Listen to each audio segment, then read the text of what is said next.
Welcome, everyone. I'm Kimberly Boschman, and this is the Intentionally Intuitive podcast. In this episode, we're going to take a look at the numerology and the energy for both the collective and each individual life path number for this new moon that's coming up on August 27th, 2022.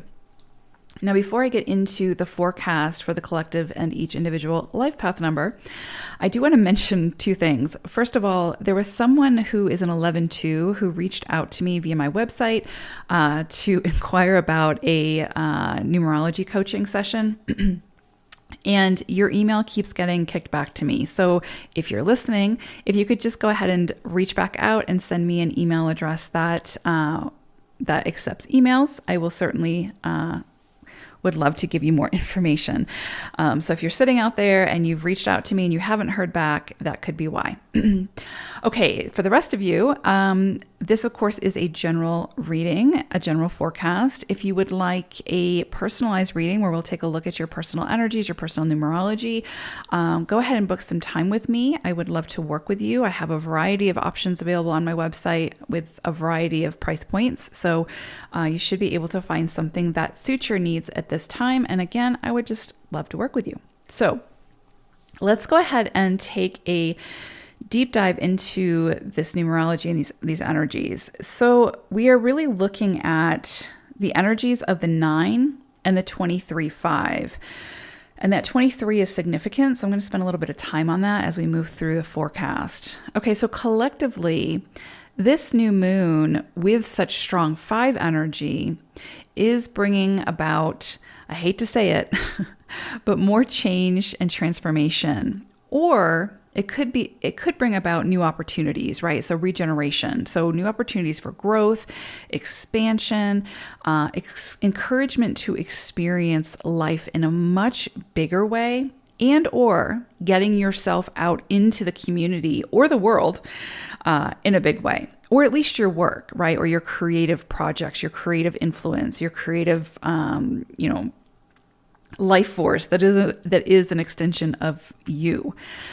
So the most potent energies of this new moon are the 9, which I'll talk about in just a moment, and the 23-5. So the influencing energy of the 23 is really significant with this 5 energy because it highlights the areas of relationships coming together, mending or healing what has potentially been broken, or becoming the observer to gain greater perspective before taking action and without taking sides. So even though this is 5 energy, again, we're working with 23 energy, which is that of the 2 and the 3. So we see this sort of balancing, relationship coming together, mending, healing kind of energy of the 2, right? As well as this big social, creative, and communicative energy of the 3. Combine the 2, the 3, and the 5, and we have sort of this melting pot of just huge, transformative, sensory, enriching, freedom-loving, creative, self-expression with a focus on relationships and how our work and our actions can influence or potentially impact others. And then with that awareness, choosing how we sort of move forward with that energy. Because again, the energy can always be present, but it's how we as individuals choose to work with that energy that makes the difference. So again, this is going to be a very social energy. So when I say relationships, quote unquote, I'm really referring to any relations with others beyond self. And again, then we've got that 9 energy, again, which looks beyond self into a greater purpose, right? So we're looking at the full spectrum here. So maybe you create something, or maybe you do something where that creation or that action has an impact or a direct impact on someone that maybe you've never even met before, right? The project or the creation becomes the bridge between the two of you. So again, it could be something where it's got a significant impact on someone that you've never met. or on someone that you have met. But there's just keep that in mind, because, there is some level of responsibility to that in our output, right? In what we put out and what we present to the world. With that being said, of course, we don't want to have to police our creative self-expression or sort of overly monitor it. So, because then the creativity suffers, right? And you sort of lose that spark. However, you can also ensure that what you're putting out into the world comes with it your integrity and your intention for good. You do have control over that. We do have control over, again, our intention, what we put into whatever this is, how we go about creating it, the ingredients that we use to create whatever this is. How another person internalizes that, or what they take away from it, or what they do with it, of course, is beyond your control, right? But we always have control over our own integrity and our own intentions. And we know when they're good, and when they're not so good. So the energy is simply asking us to check in with ourselves before hitting send, before making that post, before distributing whatever it is that we're distributing at this time. And I would really say anytime. There is a level of personal responsibility when it comes to, again, putting our creative projects or whatever, right, out into the world where other people are going to experience them. We do have some level of, again, responsibility with that, not to police ourselves, not to sort of censor ourselves. But we know the energy that we're putting behind whatever this is. We know the energy that we're putting into it. We know our own intentions. And if there's malice or vengefulness or sort of undertones of backhanded compliments or whatever, right? If there's that, if you're sending that out there, if you're putting that out into the world, if there's like this passive aggressiveness to whatever it is that you're sharing with others, when it's there, and when you're putting it out there. And so really this energy is saying, maybe before we do that, can we pause? Can we just take a few minutes to breathe and just check in and just make sure that what we are contributing to the collective, to others, has good intentions behind it, right? Because if it doesn't, there are other ways to sort of transmute that energy, to get that energy out, to express it, where it doesn't have to involve others. So there's a real sort of awareness that this energy is sort of bringing up, and a real mindfulness that's really having us check back in with ourselves and take that personal responsibility in what it is that we're contributing into the greater collective. Because, energy is energy, and it doesn't discriminate between the individual and the collective. So if we're putting it out there, and we're putting it out there in a way where others are going to experience it in some way, there has to be some level of good intention behind it. Otherwise, that negative energy is just getting catapulted out into the collective and just, feeding into that fire. So we get to decide how we contribute and how we participate. And this energy is just asking us to really take a close look at that before we take the action. So simply check in with yourself is really what's coming up here. The energy of the 9, that brings in this vibration again that sort of echoes the same message. So new opportunities for facing or overcoming past hurts or injustices could surface now. 9 energy, when it's in its higher octave, is a very non-judgmental, very compassionate, understanding, kind energy that's interested in taking action around deeds or services that aim to help or promote positive influences for the greater community or the greater good. So this isn't doormat energy, right? This isn't victim mentality. It's not promoting sort of, getting walked all over and being taken advantage of and allowing yourself to be taken advantage of and all of that. It's promoting really self-empowerment and the empowerment of others. Right? That's supported under 9 energy. 9 energy isn't going to do it for you, right? It's not going to come in and be like, okay, I'm going to do this for you. That's martyrdom. That's that's saying you're not capable of doing this for yourself, so let me do it for you. And that's actually disempowering for the other person.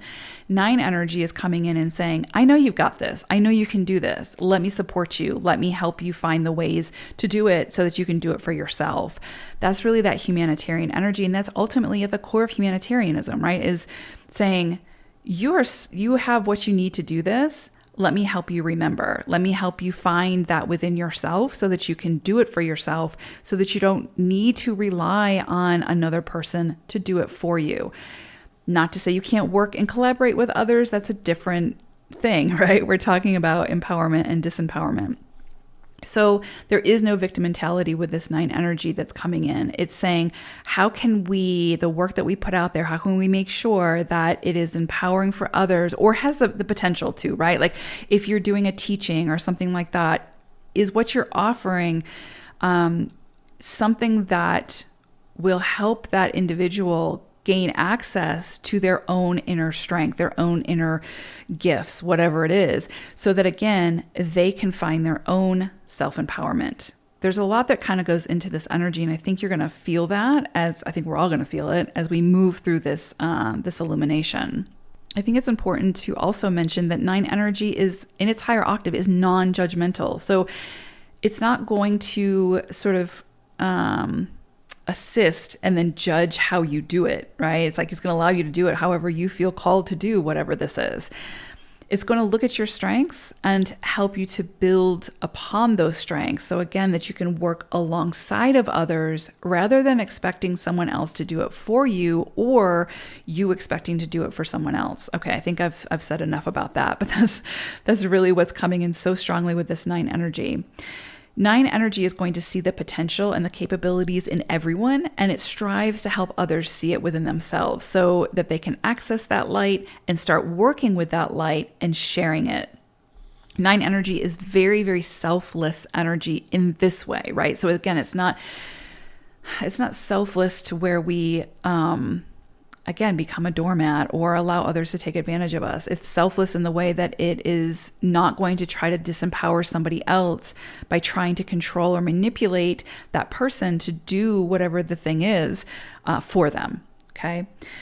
So there's no getting to the top alone, right? And this is kind of looking at all of this energy combined. There's nothing that even though like we can be empowered and we can, share our gifts in our own way and be unique and all of that, there's no getting to the top alone. I mean, you can get to the top alone, but it's going to be real lonely up there. And you're not going to be able to contribute or create in the ways that you would be able to create if you do it as sort of a collective or in collaboration with others or working with others, right? And so that's, again, where this 9 energy is coming in really, really strongly as well.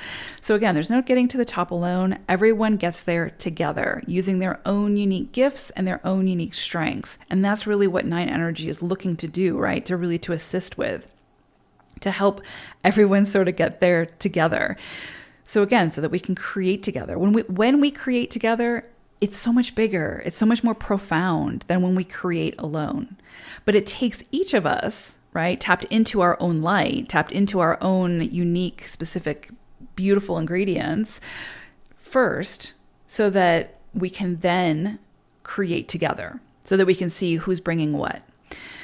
So this 9 energy can help us to overcome those judgments, those grudges, those restricted mindsets, whether it's about other people or about ourselves, to step further into our own greatness while assisting others in stepping into theirs.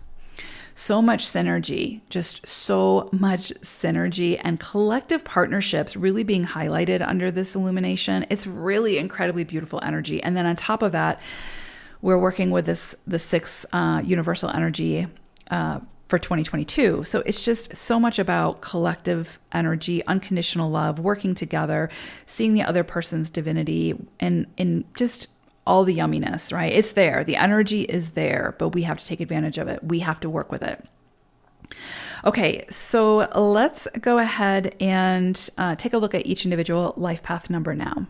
Life path number 4, fellow 4s. Okay, so we are working with undercurrent energies of the 13-4, So basically, very, very much our core energy with that 13 thrown there as well. And the 9 energy. So this has the potential to bring up a lot of transformation when it comes to sort of the inner work, the emotional triggers, anything that's sort of hidden within that a lot of times fours will think that we've moved through, and we'll say that we've moved through, but then we'll still be triggered by. And so it's very possible that there may be some triggers coming in at this time to be transmuted, to work through, to really get down to the core of it and really take care of it. A lot of time with 4 energy, there's just sort of a theme where there was, a lot of people have a lot of trauma from childhood, right? But with 4 energy, it's often very predominant. There's usually a lot there that needs to be worked through as part of the journey, really, of the 4. So there could be some things here that just need to be addressed, that just need to be worked through, that just need to be released, or, which can take a lifetime. But still, it's like I feel like this energy is going to come up to help with death and rebirth of whatever it is that we need to move through, to transmute, to transform, right? So just be prepared for that. Now, if there really isn't anything that you need to work through, or that it still triggers you or creates some kind of emotional reaction from you, then you're probably not going to feel this energy as strongly as someone who still has some things to really move through and work through and release judgment around, or find forgiveness for, because we have that 9 energy, right? So there's a lot here around like releasing judgment and losing the grudges and that sort of thing. And that takes time. That's not something that just happens overnight. It takes time, and it is something that can also be done energetically and does not have to be done with a person. I think that's really important to mention, because if the relationship in the physical was very toxic or traumatic, nobody's going to ask you to go back into that situation.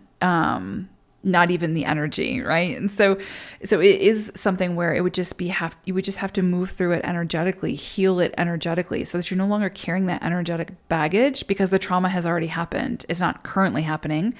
If it is, that's a different story and a different conversation. But looking at past trauma that may surface, that's no longer happening. It's already happened. So now it's just the work is, of course, in finding ways to manage that so that it doesn't control you, and so that you're not carrying that heavy baggage. So with 13-4 energy, which is like Plutonian energy, it's very much about death, transformation, and rebirth. Lots of transformation, lots of healing, lots of, coming out the other side, Phoenix rising energy. Coupled with the 9 energy that we're also going to be working with, that's a lot of, again, internal, very emotive energy, very spiritually connected energy. So again, it's like losing and shedding some of those shadows, some of those lower energy vibes that maybe we've been carrying with us, and stepping into a higher octave. And that is sort of that 9 energy, and not being judgmental over that process, over the people who maybe did the deeds, whatever the case may be. And how you get to that space, how you move through that, is going to be up to the individual, right? It's going to be up to you, what feels good for you, who is good for you to work with, all of those things. So this could be a very sort of emotional new moon. This could be, and it doesn't necessarily have to be emotional, but it's really asking us to really pay attention to the very real triggers that we're feeling, and why are we feeling them, and what's at the root of that, and how can we move through that. This new moon has a lot of sort of grounded energy with it as well. So again, there's just get to the root of the situation and see how you can move through it to get your energy vibrating at a higher octave. So again, deep internal insights and clarity are very much possible now around anything like, anything that you sort of, let's put it this way, it's going to really highlight for you or for us how we truly feel about something. And we may think that we have moved through something or healed something, and then something triggers us and we're like, wow, I still have a really strong reaction to this. I need to take a closer look at this and see why. And it's not about the other person in that case. It's about how we can work through it. Because if we give it to the other person to do for us, we're giving the control to the other person, right? We're disempowering ourselves. And so a lot coming up here about a lot of potentially internal work, looking at those triggers, looking at the things that we still have those emotional reactions to, and how we can sort of manage that in a way that's healthy. So again, forgiveness is highlighted, releasing the energy of past hurts is highlighted, or any injustices, right, is highlighted at this time, so that we can move forward much lighter, and so that the relationships or the interactions that we have moving forward are not sort of tarnished by these past insecurities or past shadows or past triggers, right? The things that still trigger us. And so I do think this is probably going to bring up some of that for us at this time. So, and I know that's Four's favorite thing to do. Usually we like to be very practical and like working and like, making progress and being productive and all of that. But working with these emotional sides of ourselves and these sort of shadow sides of ourselves is very productive, is very, very useful in our progression forward. So I hope it's a great new moon for you all. I'll be right there with you. Okay. Take care, Fours. Bye for now.